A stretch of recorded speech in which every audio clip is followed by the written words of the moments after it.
and my name is Alyssa. This is Braden, this is Evelyn, and our pup Omi. And this is our 2020 Sprinter named Whitty. Our van life journey started in New Zealand, and this is our second van that we've had in the States, which we just finished building in January. We built this van in preparation for our little one, Evie. Built it specifically so that it would work with having a kid on the road. It took us about 3 months total. We've been in the van for about 2 months, and she's almost 7 months, but she's doing awesome.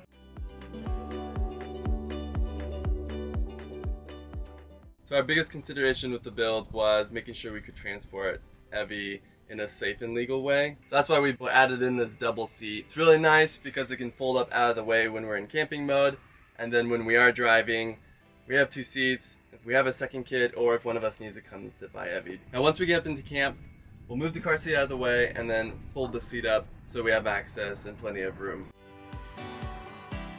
So since we both work on the road, it's really ideal to have a workstation set up.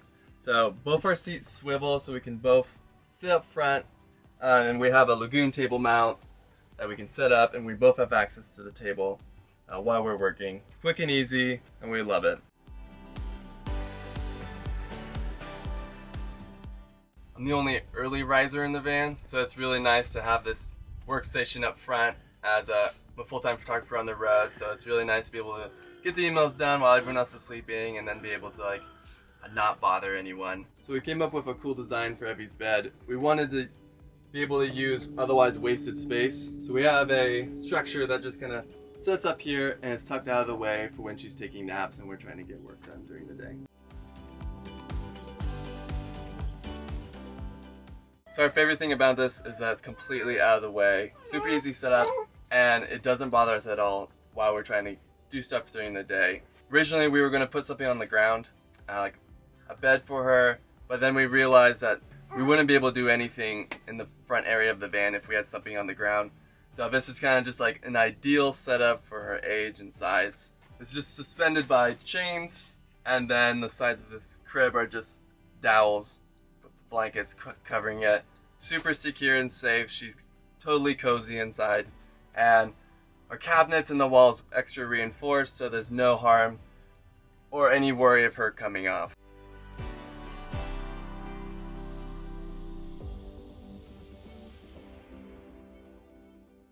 So here's our kitchen right inside from the slider door. We really liked having the kitchen on this side because in our last van we had it on the opposite side, but we found that we enjoy being able to cook and see wherever we're parked. And then we also have this pull-up countertop because we didn't want to build it where it was just taking up too much walking space. So this works really great, pops up easily, and when we're done, just back down. We've got our sink, and this is our propane stove. We really love this one because it's actually self-starting.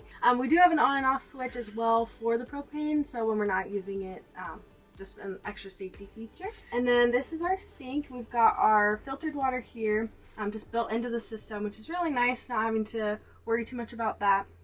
And we have about 50 gallons of water, which is really awesome. Last time I think we had just under 40, so the extra capacity is great. Allows us to just stay places longer and not have to worry about water. So all of our water is run off of a pump, which is, yeah, Braden did all of that, so he's the expert in terms of how it all works. I just know it keeps the pressure perfect, which is really nice because in our van in New Zealand, anytime you turn the water on, it would just so it's really nice to just have a normal functioning water pump. And then our gray water tank in this van is actually, it's underneath the van on the outside.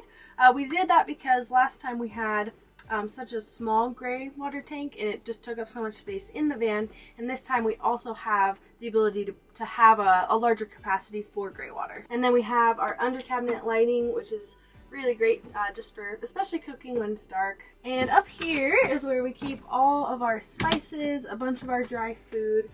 We keep things really organized in these bins. And then our silverware just goes here in the top, as well as all of our other random cooking utensils. And then we have more dishes, plates, cups, bowls, and then on the bottom is where we keep more dry food, most of our produce. So this is our vertical storage, which we did not have this in our last van, but a big part of maximizing the space in a van is using things vertically. So in here we have diapers and wipes for Evelyn, we've got our coffee stuff, we have some toiletries, and then we also have our camera gear and other equipment stored in here as well. Directly across from our vertical storage is our fridge, which is a 12-volt Norcold. And it holds about a week's worth of food for us. With the dry food storage, we're able to kind of maximize the time to about a week. So up here is all of our monitoring systems, our inverter, our heater. We're able to see how much water we have, which is really nice. And then we also have switches for things like the propane, exterior lights, as well as our Wi-Fi.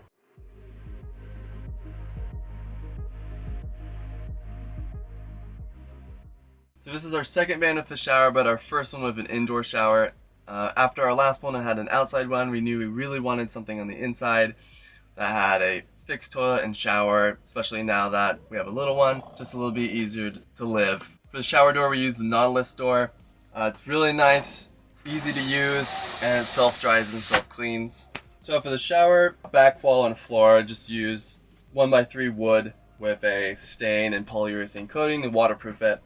For all of our walls, found this really cool material called Duma Wall. It's this lightweight vinyl material that attaches directly into your framing. Super easy, super lightweight, and cost effective. We also went with the cassette toilet this time. We had a Nature's Head last time and wanted to try a slightly different system. So far we love it and it's super easy to use. So we have the cassette toilet, but what we really use all the time is this one. This is better than any Nature's Head or cassette you'll ever find. Just kidding, it's just for Evie. This is our shower. We really like the small compact design for the shower head and the matching mixer.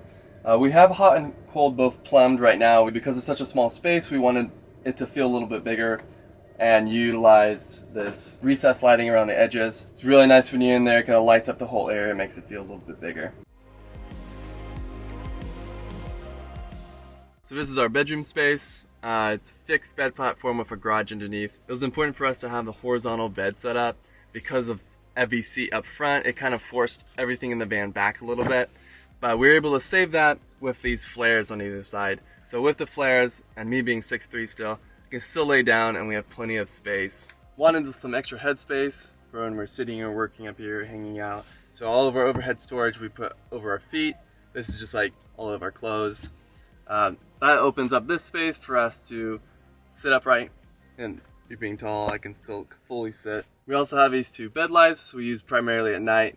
These also have USB charging ports, so it's super convenient to be able to charge our devices. One of our favorite things back here is our AC unit. It's a Fresh Air, and it's fantastic. It blows air right on us and keeps us totally cool. This is our garage.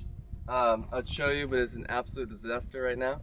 We have our system split between the two sides, an electrical side and a plumbing. On this side, we have our backwater gauges and our water fill. We have two tanks. One is a wheel well tank inside that's 24 gallons, 25, somewhere around there. And then a 25-gallon wheel well tank underneath. Really nice to have two, a little bit extra capacity. This side we have all electrical. This is our master switch in case something goes wrong. It's easy access from the bed. And this is our 120 breaker panel as well. Controls all the outlets. We have underneath here 400 amp hours of battery with a 3000 watt inverter, and then on the roof about 380 watts of solar. It does really good, keeps up with our day-to-day. After about 3 or 4 days, we do need a little extra boost so we can charge off the alternator as well while we drive. Because we have the wheel well water tank, we had to put a tire in the back, which is really nice, easy access in case we get a flat. And then always nice to have extra storage. So we got a big box here we put a lot of our gear in, and you never know when you're going to run out of fuel on the back road, so it's nice to have a little extra reserve. Thank you so much for joining us on our van tour. You can find us on Instagram, YouTube, and TikTok. We are so excited to connect with you. We will be doing some van builds this summer, so if any of you have been thinking about it and you want to reach out, ask questions, and hope to see you on the road.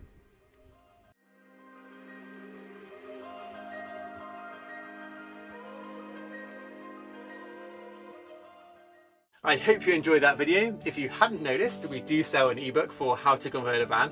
It has over 190 pages of detailed instructions and diagrams, also 25 video tutorials which are specifically for the ebook buyer. Creating a van for many people is obviously a really intimidating project, but I really believe, and I've seen it time and time and time again, that with the right information, anyone can turn out with a pretty decent van conversion. So check the link in the description, subscribe to the channel if you are not already, and drop us a comment if you like this video.